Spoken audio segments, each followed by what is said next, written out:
ሚስቱ ጅኒ ይዟታል ተባለና ሊቀራባት የሆነ ሸህ ዘንድ ይዟት ሄደ። ሸኹም ጥቂት እንደቀሩባት ጅኒ መናገር ጀመረ። ለመውጣት ዝግጁ ነኝ ግን መስፈርት አለኝ አላቸው።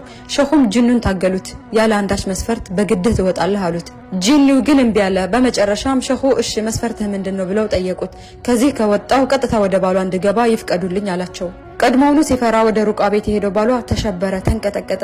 ሸኹም በፍጹም አይሆንም፣ አይደረግም፣ ወደሱ የመግባት መብት የለህም አሉት። ግና ትንሽ ካሰላሰሉ በኋላ ቆይተው ለምን ወደ ባሏ መግባት እንደፈለገም ጠየቁት።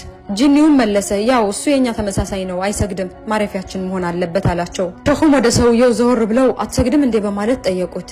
ባልን በድንጋጤ እረ ሰግዳለሁ አላቸው እየተደናበረ። ሸኹም ጅኒው ጋር ድርድር አደረጉ።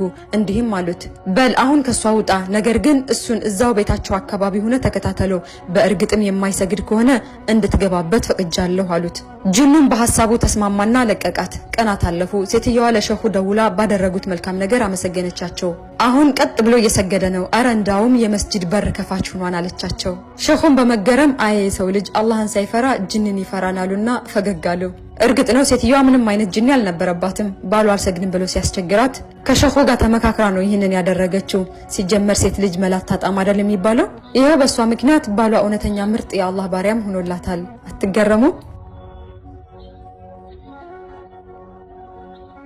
3 ምንም ስራ የማይሰሩ ቦዘኔ ወንድ ልጆች ያሉት አዛውንት አባት ለልጆቹ እንዲህ አላቸው፣ ልጆች እኔ ከሞትኩ በኋላ ይህንን ቤት አፍርሱት።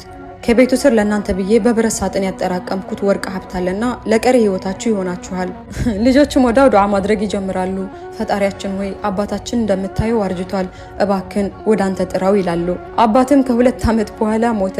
በሞተ በማግስቱ ቤቱን ድምጥማጡን አጠፉትና የተቀበረውን ሳጥን አወጡት። የማይከፈት የለም። ሳጥኑን ከፈቱትና አንዲት ቁራጭ ወረቀት ብቻ አገኙ። በጣም ፈገግ የሚያሰኘው ፓርት እዚህ ላይ ነው።